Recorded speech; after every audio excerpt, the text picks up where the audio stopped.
Well, happy weekend, everybody. Parents, are you ready? Are you ready for what's coming?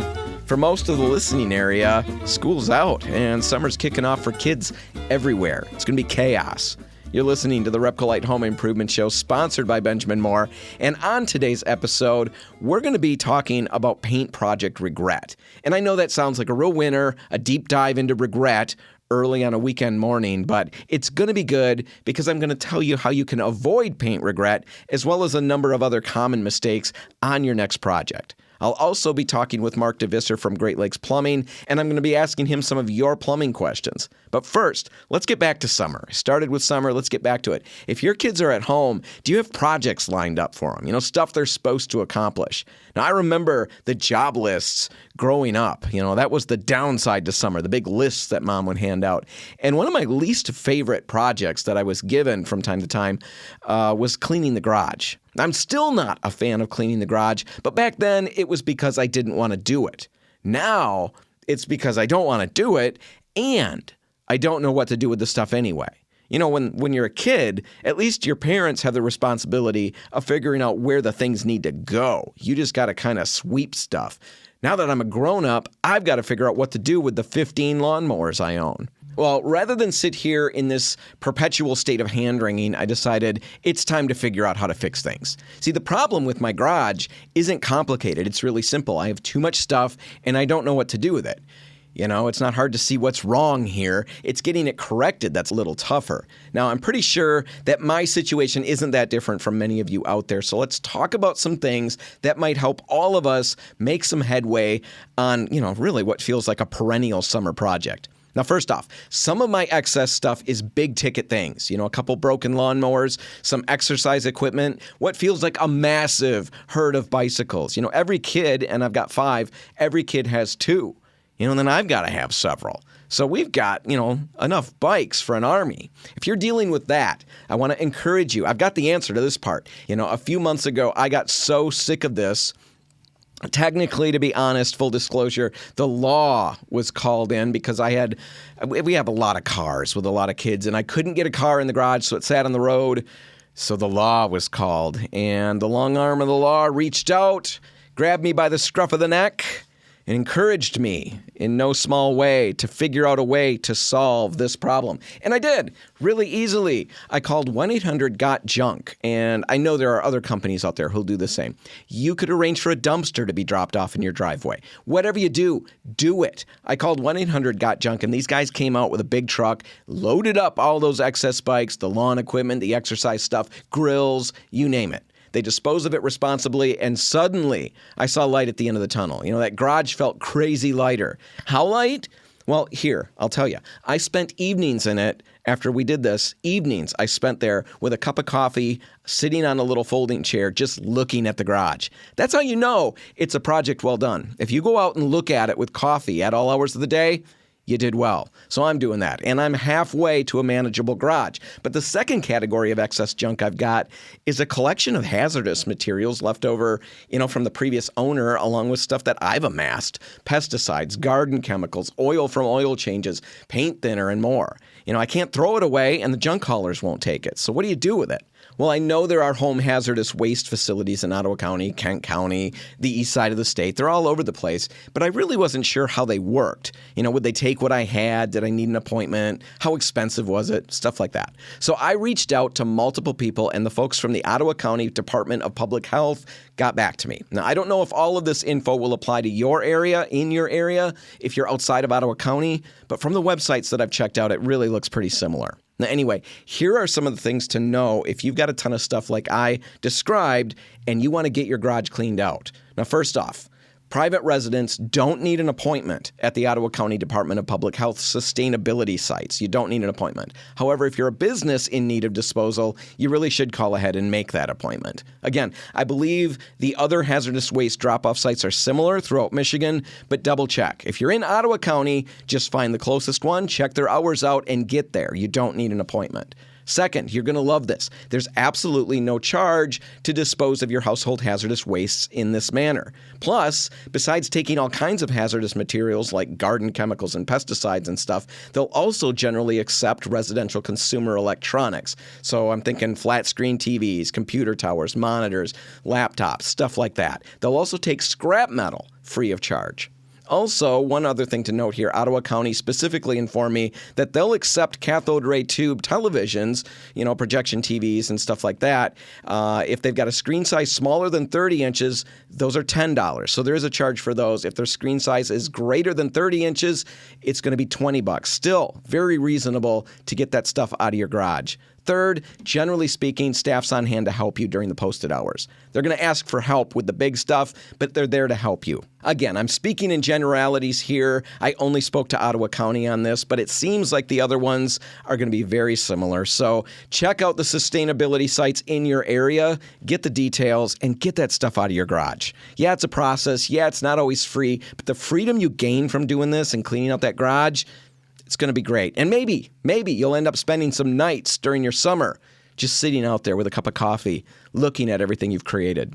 All right, let's take a break. And when we come back, I'll be getting your plumbing questions answered by Mark DeVisser from Great Lakes Plumbing. And the people whose questions get asked, you're going to be getting a $25 gift certificate to RepcoLite in the mail. If you would like to be one of those people who receives a $25 gift certificate to RepcoLite just for asking a question, hang around to the end of the show, and I'll tell you what you need to do.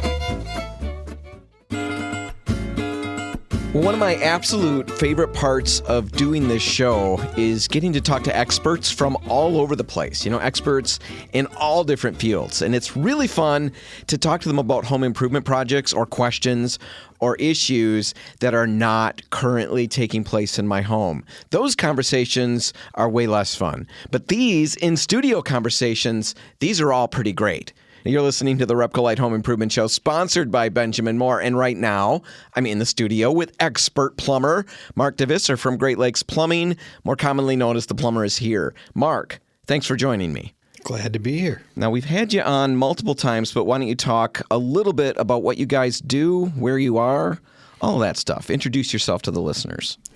Well, we're located in Holland, Michigan. We serve... Our basic area is somewhere between South Haven and maybe the south side of Muskegon over to Wyoming.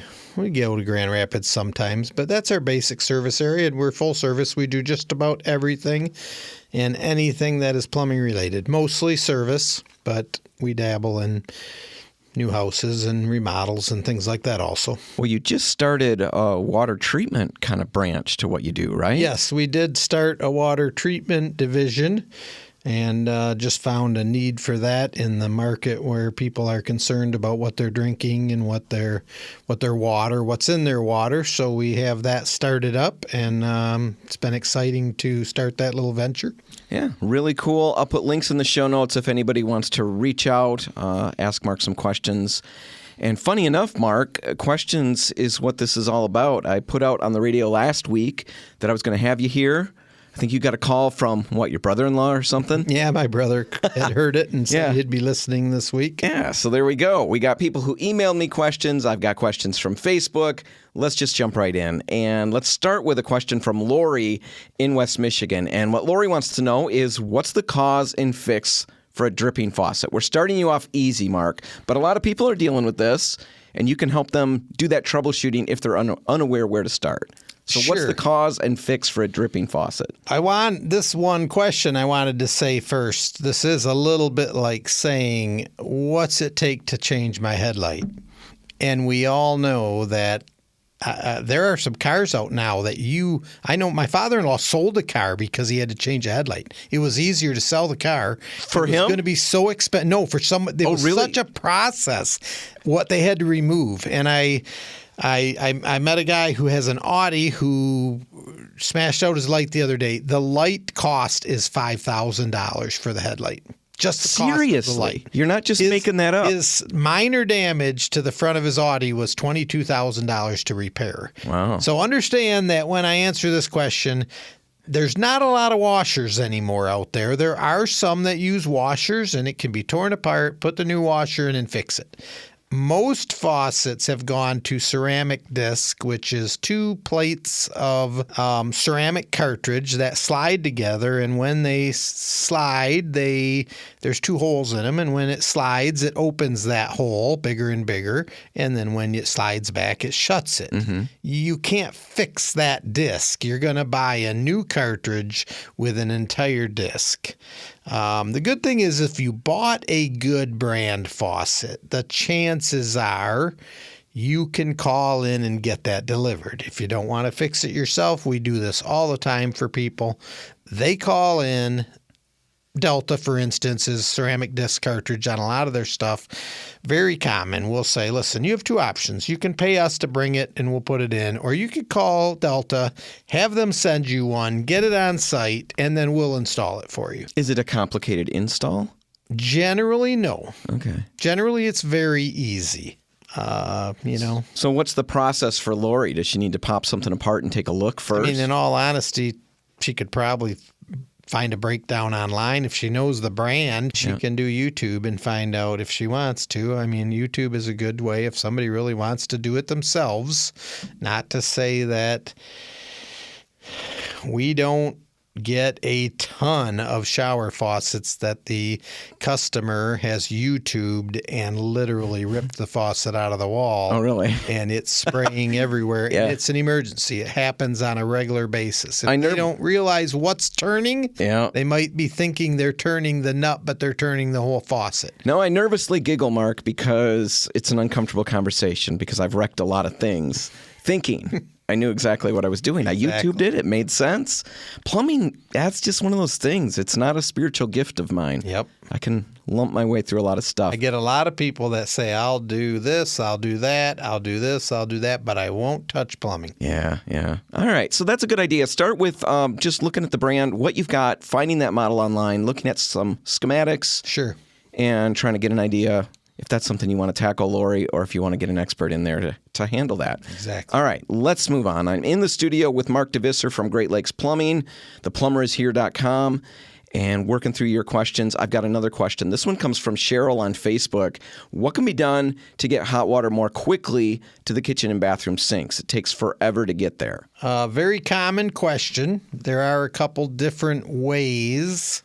Probably, I would state the first way would be to create a return line, which then allows the hot water to slowly circulate from the sink and back to the heater.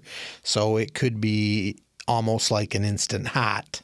You've already got this water looping and you turn on the water and it's hot. Mm-hmm. If you can get a line from point A to point B, you can add a new line.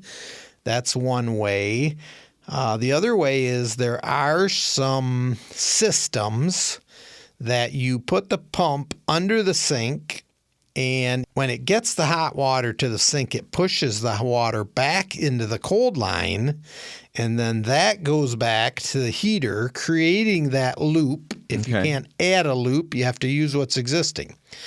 Now, one thing about that is now you get up at 11 o'clock. You're going to go to bed. You want to get a drink of cold water. That's what I was going to ask. There's no cold water there until you get all the hot water out of the cold line. So now you've got the opposite problem. Now you got the opposite problem. Now you got hot water on the cold side. Yeah. Next time we have you here, Cheryl's going to email and ask, how do I get the cold water to the sink quicker? Exactly. So that's with the pump system, or is that with the loop as well?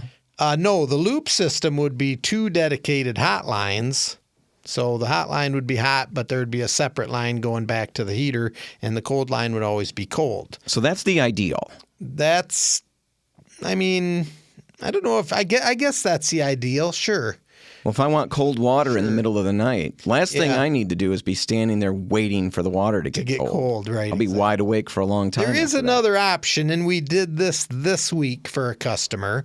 We actually added a small tank underneath their sink. That's what I wondered about. On the hot side. So the hot water feeds into the little hot water heater, 2.5 gallons. A little fella. Yep. And it just plugs into a 110 outlet. So if you have an outlet under there, you can plug that in, and it goes. So the hot water gets taken from the supply line into the heater. From out of the heater, it goes back up to the sink, and now you're going to have just about instant hot water. You got 2.5 gallons in that tank, and by that time, yeah, we're doing a sink. We should be okay. You would catch a little bit of a cool down in there somewhere, but by probably 1 gallon, they got hot water going back into that tank. So it might. So now, would that hot water be only fed by that hot water heater? Like if I did run out, it would, by the time it's being fed by hot water, it's just that first minute of cold. Okay. So you got. Let's say you fill a 1 gallon jug with hot water.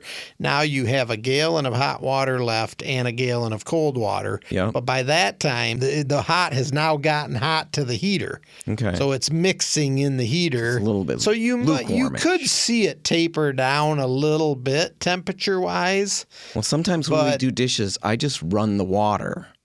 And I would probably run out of hot water that way because I'm not filling up a basin to hold it and work with. I'm just running it. So if I run it down and it doesn't have time to reheat, it's not going to draw from my other backup hot water heater. It's coming from your regular hot water heater also. Oh, so then I've got that going. I should be good to go. You should have instant hot water. And let's say it took 2.5 gallons of water. Let's say you had a water line coming from 100 feet away. Yep. And so that you put a 2.5 gallon in, you're going to get 2.5 gallons, and then it's going to start to cool down a little bit, and then it's trying to heat, but it's not a fast heater. But the other hot water by that time is coming in. So you would, if you use 2.5 gallons, you'd probably get a short burst of cooler water. Okay. And then fairly quickly it would warm back up again. All right. So if you're filling the whole sink, it's probably no big deal if there's a little bit of cool down in there. Right, that would be fine. The biggest thing is, people want to wash their hands with warm water, or I don't know what else they're using water with. I like to drink warm water. Yeah. Lukewarm water on a hot summer day. Right. All right. No, that makes sense. So those are a couple options. Economically, which is more reasonable, or does it vary by job? Like the little hot water heater versus the loop? Yeah. Varies. You're going to spend a number of hundreds of dollars to do. When people call me, I often take calls from people who just have these questions. And I usually just say to them, what's it worth to you? If you said, well, it's worth $150, I'd probably say it's probably not going to happen. But if they said, well, I could spend a few $100s on this, I go, okay, now maybe there's something we can do. Okay, that makes sense. To make something work. What's the value for you as a customer? Yeah, that gives me something to work with. So, at least I can get an idea if that's something that I want to try to address or fix or not. If our listeners are out there sitting there thinking, boy, that is something I'd love to dig into and figure out. Maybe they've just got more questions for you and they want to reach out. How's the best way for them to get in touch? They can call us on the phone. We have a texting number. We have email, multiple ways to get a hold of us. You can pretty much find us at theplumbershere.com or Great Lakes Plumbing Services, LLC. You'll find us very easily. All right. I'll put a phone number in the show notes.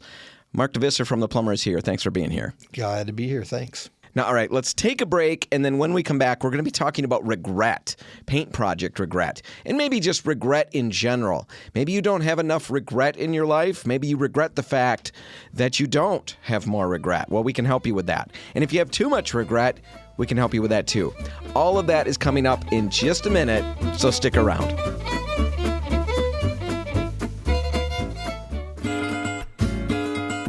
And we're back. You're listening to the RepcoLite Home Improvement Show, sponsored by Benjamin Moore, and I have a big surprise for everybody out there. Haley's here. Haley, welcome back. What a nice surprise Saturday morning. For everybody out there, I said Saturday morning. that's okay. You're new at this. It's been a while. It's Sunday as well. I have to constantly remind our guests. Weekend. What a nice surprise for the weekend. Just speak about it as if it's the weekend. Yeah, the show's kind of in a state of flux. We're not sure exactly how things are going to shake out. Don't worry, we're not going anywhere, right? I hope not. No, we're not going anywhere, but we're still trying to iron things out, and we'll have more information about that and how things will shake out in a little bit. But Haley, you're back. You've been off for a little bit, doing a lot of Haley things, chasing down a lot of dreams and visions. Oh, yeah. But you're back to help me out because we've got something that I want to talk about, and I didn't want to talk about it alone. I wanted to bounce ideas off somebody. Sometimes I would prefer to just talk. This room is, it's only so padded. It's padded on the ceiling. I think you'd need I would need a full room. padded room. Yes. If I was going to. Wow. I have not missed that. Anyway, let's get to this. What I want to talk about. I want to talk about regrets because I live in a world of regrets, and I know that's not healthy. No. But yeah, my whole day is, what am I going to regret today? I don't know. I'm sure got a long list. I've got things that I haven't fully regretted yet, but I've got them written down. So you that I can later remind myself Good. and fully delve into the regret. Anyway, what I want to talk about, you and I were having this kind of. We had no intention of making this a topic. We were it just kind of happened about paint project regrets. That's what we were talking about, paint project regrets that we personally had. And honestly, as we're talking, I thought, man, this is a perfect topic. Let's hit record and capture it. And that's what we're going to get to right here. We're going to list off some of the things that we've personally gone through. Now, not all of these are things that I've regretted about a paint project I've tackled, but they can apply to a paint project. Sure. And conversely, they can apply to any project. So I think there's something here for everybody, but some of these are going to be very specific paint ones. So let's talk about them with the eye towards avoiding them because that's the goal here. Let's avoid the regret. Right. I've experienced some of these regrets. I don't want you to. The first one that I came up with, and you instantly agreed with this, my first big regret is I didn't paint the ceiling when I painted my room. I can't tell you how many times I've done this. It's like, I don't know why I can't learn from this regret or this mistake, but it's a big one. Yeah. So you get the whole room done, and now you look at the ceiling.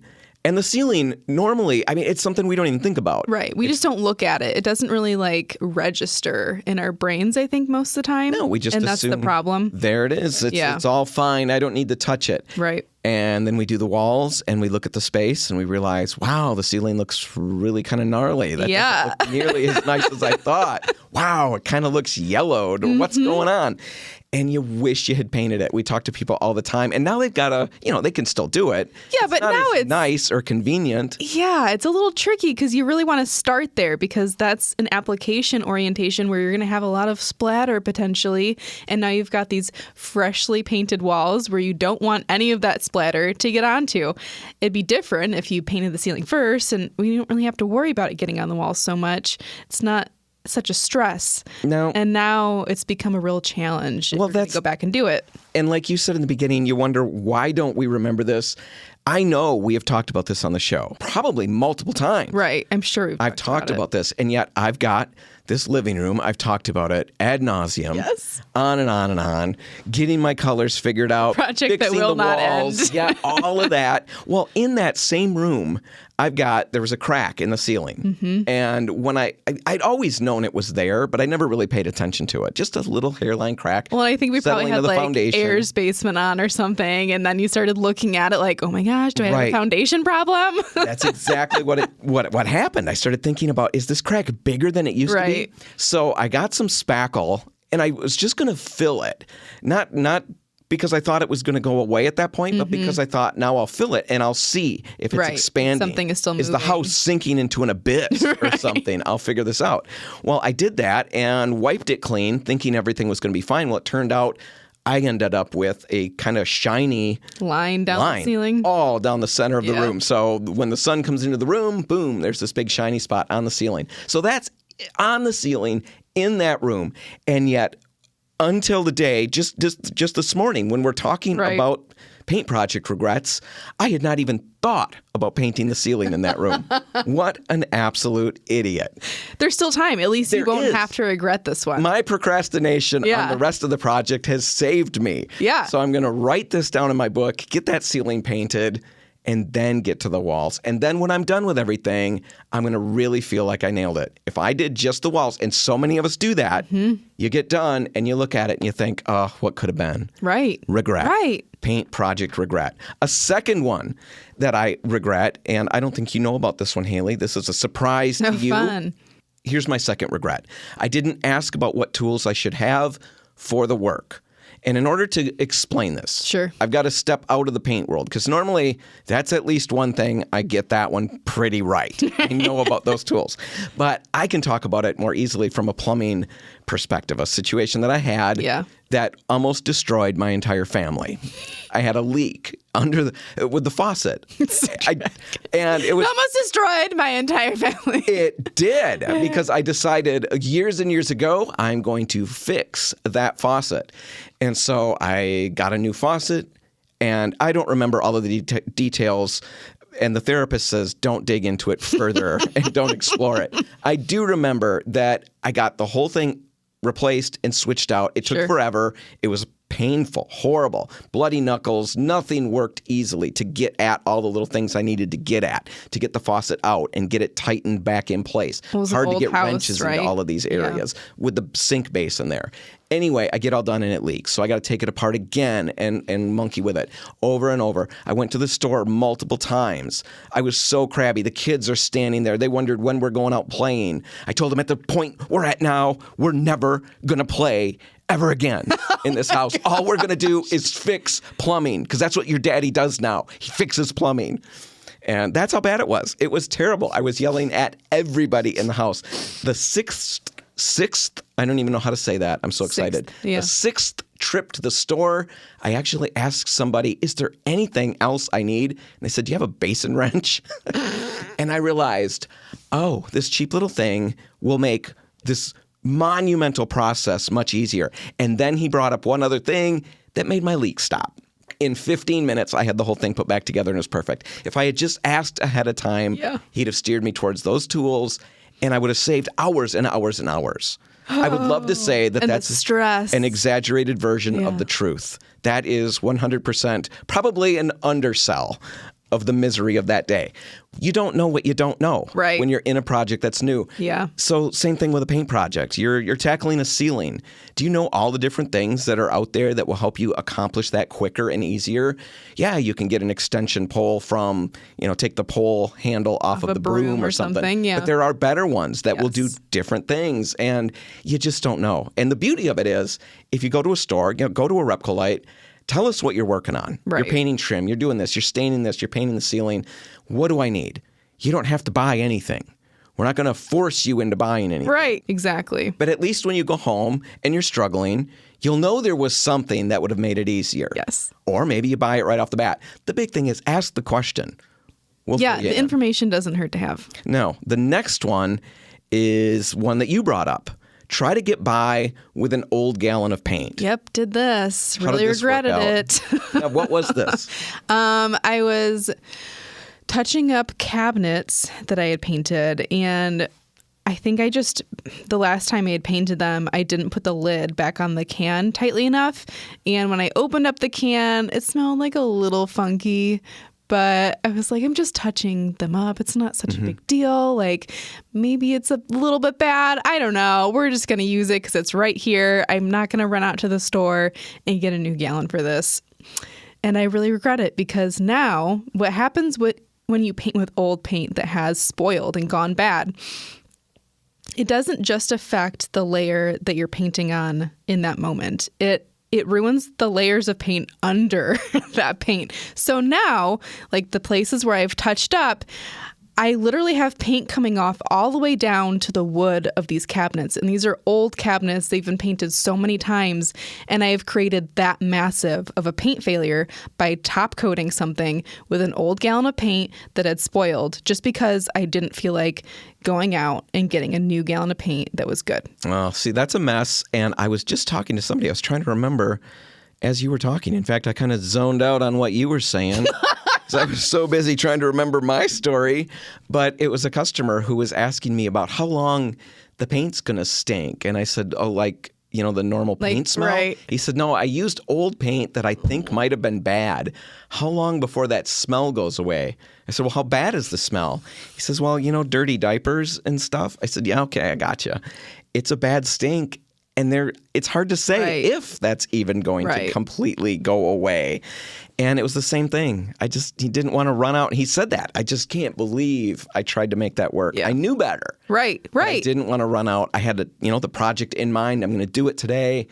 That's the paint. I don't want to leave. Don't do that. It's not worth it. It's really not worth it. I know things are expensive. I mean, we're all tempted to do that. But what you end up playing out down the road, it's just not worth it. Not worth the money to just get a new gallon. And you're going to making do the more job. work for yourself, ultimately. I didn't want to spend the time, and now I'm going to spend more time because I tried to save. Right. More time, and you're still, you're going to have to get new paint to get all of this fixed up anyway. That person is most likely going to need to get new paint, so you're still dropping the money. Now you get to do the job twice.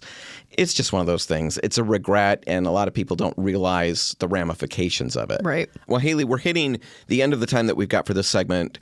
I'm wondering, can you hang with me over the break, and we'll pick this up on the other side? Definitely, Dan. All right. I knew the answer was yes, but I'm always polite, always a gentleman, and so I asked. All right, we'll be back in just a minute. Stick around.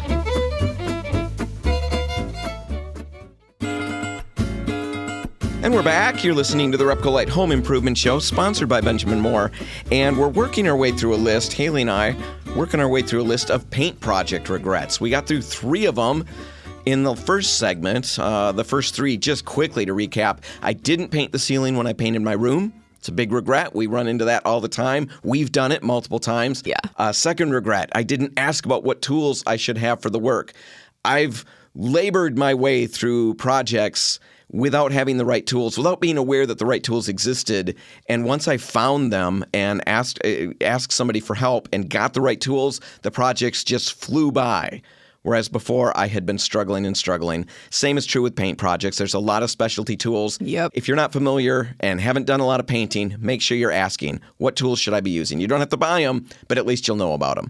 A third regret that we covered was trying to get by with a gallon of old paint. And by old, I mean maybe spoiled or paint that's a little clumpy, lumpy, whatever you want to call it. Paint that's not in its prime anymore. Trying to get by with that usually ends up producing some regret down the road. Now, the fourth one, a new one that we want to get to right now, is very similar to that one and the previous one. And it's trying to get by with less paint than you really should have. And this is something I do all the time. And this always happens as I'm hitting basically the halfway point on a project.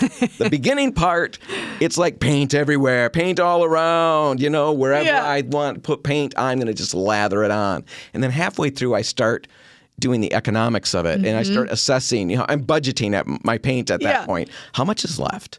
How much do I have to do? I'm going to have to really... Right. So half of the room is coated and looks beautiful. The other half, it's just whatever I was managing to eke out. And I always have to end up going back and redoing everything in the long run. Things don't cover well. It doesn't look good. You don't end up with good results. And when you're pressing that hard with a roller too, you end up with the lines that, from the paint building up because you're trying to squeeze every last bit of paint out of it. Like, you really shouldn't be applying pressure to the wall when you're rolling paint on. You should be letting the paint do the work for you. And so often people don't realize that, and they're doing that exact thing where you're just trying to get every last drop out of this before you go back for more. And I get it. I live in that zone, but I never win. I always have to, and what happens is I don't normally catch it until a couple days later is when I realize the visual, the lighting. I always start my projects at a ridiculous time of the day. And the lighting is never great. It always happens that 3 days later, I'm in the room looking at it and I realize, I don't think that covered. Now everything's put away and put back together. Yeah. Take it all apart, redo it. What a pain. Don't even go down that road. Just make sure you got enough product. If you see you're running short, either send somebody out to get more or finish in a corner. Yeah, hit come pause. Back the next day, with another quart or something like that. So much better than just like trying to skimp by. Let's see here. We've got time for just a couple more. And honestly, look at that. That's all I've got is a couple more. And then my paint project regrets are no more. We've gone through them all. Aired them out. My fifth one, I try to get by with a cheaper paint. Now, this is another one that I don't really do with paint because we get a heck of a deal. Right. So there's really no point in it. But I do this with other things. So I'm absolutely. speaking to other people. But, I've done this with a refrigerator. That's the one that first comes to mind. My refrigerator goes, well, I don't want to go, spend this. Look at this one's $400. It's the right size. What could possibly go wrong with that? The guy who installed it is even saying, wow, you got a cheap one here, didn't you? Oh my gosh. He said, yeah, I'd probably get a few years out of this for sure. I said, what? He said, yeah, you're not going to get very long out of this. And that's what I do. And he was right. It didn't last nearly the time I thought it would. I end up spending more in the long run just to get something decent. Same thing is true with paint. Scuff X from Benjamin Moore. You pay for it. It's pricier than just bargain paint. Right. But it's going to outperform anything out there in the situations that it's meant for. Exactly. It's going to look brand new for years and years and years and years. I mean, nothing can touch it. So it is worth it because you're not going to repaint. It's easy to think that paint's paint. It doesn't matter. But you're going to find that higher quality paints use better ingredients. They're going to apply easier, which is going to make all of that just much nicer to work with. Yep. They're going to last longer, wash up better, hold up better, all of those things. And with that said, when you come into RepcoLite, we're not here to sell you absolute top-of-the-line paint for every single project if that's not what your project requires. There's going to be certain projects where, that middle-of-the-road paint's great for the durability or what you're going to ask out of that space. It's a guest room that doesn't really get used. We're not going to sell you a Scuff X for it. We're going to match the product to the needs of the space. Yeah. And that's what we're talking about. We'll help you walk through all of that and make a good decision and get the right paint. The good stuff when you need it. Right. Last one. We don't hardly have any time, but I'm sure everybody's going to know what I'm talking about. The sixth paint regret, I didn't take the time to clean up when I was done. Happens to me all the time. I get to the end of a project, and now I'm shot. I'm done. I'm over. I'm so over it. I'm going to just put everything away because I want to go outside and play and do fun stuff. And I'll wash it up later, or I don't even care. I'll deal with it later. And I forget about it. Yep. And then 6 months later, 3 months later, I go to get all my tools out and I realize everything I've got has to be replaced or most of it does. Yep. And then I'm so mad at myself. Yep, I've been there. What a money waste. It is because you are just so over it by the time you get to that point where you just want to be done. And future Haley is not thanking me. No. So take the time to clean stuff out, get the better paint, ask about the tools, paint that ceiling when you're doing a room, and you'll live paint regret free. Okay. I can't promise other regrets because I know I'm loaded up, but at least you won't have paint regrets. All right, that's all the time we've got. But before I wrap it all up, I saved a little smidgen of time so I could go over a couple of important announcements. First off, we just talked about using good paint when you tackle your project so you don't have paint regret. Well, all of June, RepcoLite's Endura exterior paint and Benjamin Moore's Element Guard exterior paint are both on sale.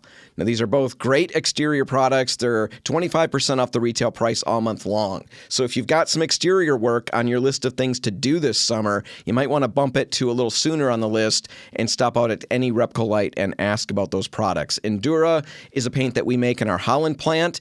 It bonds really well. It's got great adherence to whatever surface you're working on. It gives you a tough and flexible finish so it can handle pretty much anything Michigan weather throws at it. Element Guard, its main claim to fame is that it will resist rain and moisture as soon as 60 minutes after application. And really, that's unheard of. It's a great safety net when you're painting in the early or late exterior season, and it's a great safeguard against a sudden rainstorm. Element Guard and Endura, both are on sale for the rest of June for 25% off the retail price. So know about that. Be aware of that. Second important announcement. I'm giving out some $25 gift certificates to RepcoLite to the people who asked me plumbing questions that I brought to Mark in segment 2. Next week, I'm going to be interviewing experts from Village Custom Interiors, and I want to do the same thing. So send me your questions. Now, Village Custom Interiors does cabinets, flooring of all kinds, countertops, tile, and more. What do you want to know?